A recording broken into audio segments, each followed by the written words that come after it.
Hello, students and prophets. I am your long-lost professor, Michael Barber. I am so sorry that I've been out of touch. I know we missed our last session this week, and I wanted to bring you all up to speed. I think most of you know what's going on, but just in case, I wanted to make sure I connected with you and explained really what we're doing from here on out. So earlier in the day, before we had our final class, my wife contacted me and told me that she thought that she was about to go into labor. As you all know, my wife is fully pregnant, 39 weeks, right there at the end of the pregnancy.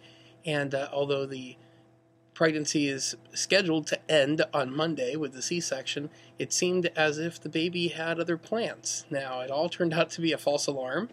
Of course, I'm glad that I went home to be with my wife and to be there for her and all of that, but now this leaves us with a little bit of a problem. We don't have our last session, and it being at the end of the quarter, it's very difficult for us to figure out how to reschedule that with all the things going on here.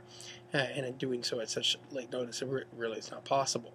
So, what are we going to do? Well, first off, let me just say that the last session was really going to be a kind of mop-up session anyway. We pretty much finished the sequence of the books of the prophetic literature that we had set out to look at the beginning of the quarter. We really just had a few books left in the what's known as the Book of the 12.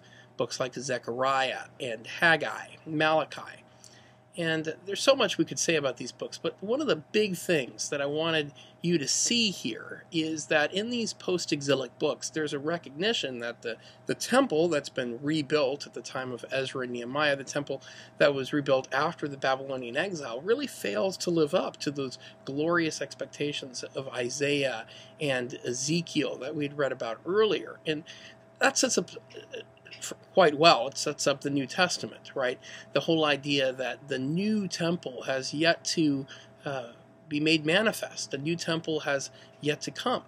And in the Gospel of John, for example, Jesus is identified with the new temple. Paul identifies the church as the temple. And so in Christian tradition, it's appropriate to see that these prophecies are ultimately fulfilled in Christ and the church. And we've already touched on that Christological, ecclesial fulfillment in looking at other prophets. But that would be the major thing that I'd like you to see in the Book of the 12. There are many other things. That's the major thing that I'd like to add to what you're already reading about. Of course, you have materials that have been assigned, and I think they do a really good job of giving you an overview of the major issues involved. What I just said would be the one thing I'd really like to add to all that. There are a few things here and there that I'd like to talk about a little bit more if I had time. Malachi 1 talks about that pure offering that's offered basically among the Gentiles. Something similar to what we saw in Isaiah, where it talks about an altar being set up in Egypt. Although whether or not Malachi 1 is originally envisioning an eschatological sacrifice, that seems to be less clear. But in early Christian tradition, that prophecy is picked up and used as a reference to the Eucharist. The Eucharistic sacrifice is offered among the Gentiles, and that's how that is understood. And we've already seen other passages, Jeremiah and other places that talk about pure offerings made, or at least implied, in that new temple. So much more I wish I could talk about, but of course we don't have time to get into all this. So now the question is, what about the final exam? Well, the final exam was going to be taken online as it is. What about the final exam study guide? Those of you who have had me in the past know that I like to do these final exam study guides. I think that's all of you. All of you have had me before now. But how would we go about doing that final exam study guide, where I give you those essay questions that you ought to prepare or have prepared answers for? Well, if you were to go back and look at all the session notes that we've gone through over the course of the quarter, every week I give you session notes. At the beginning of every session, I give you study questions.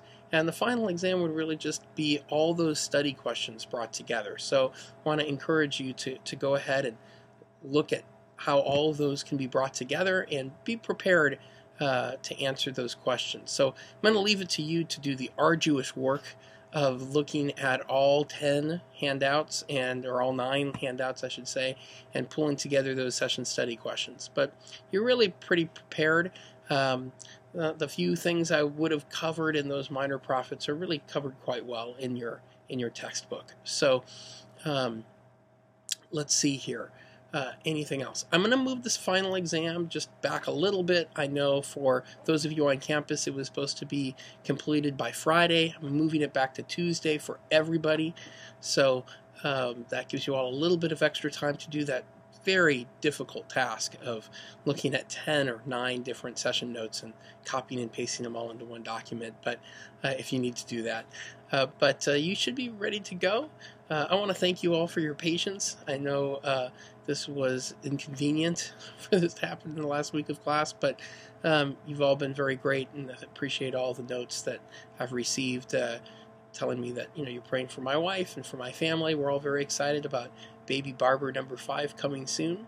It's been great having you all in class, and if you have any other questions, don't hesitate to shoot me an email. If you've sent me an email in the last day or so, realize I'm still getting caught up because there's a lot going on. It's the end of the quarter, and now I'm basically playing catch up. So I think that's it. Again, if you have any questions, please don't hesitate to contact me. Thanks again for being in this class. It's been a great joy to walk you through these wonderful books, and I hope that they have not only helped you understand the Bible better, but in some way grow in your own Christian life as well. God bless.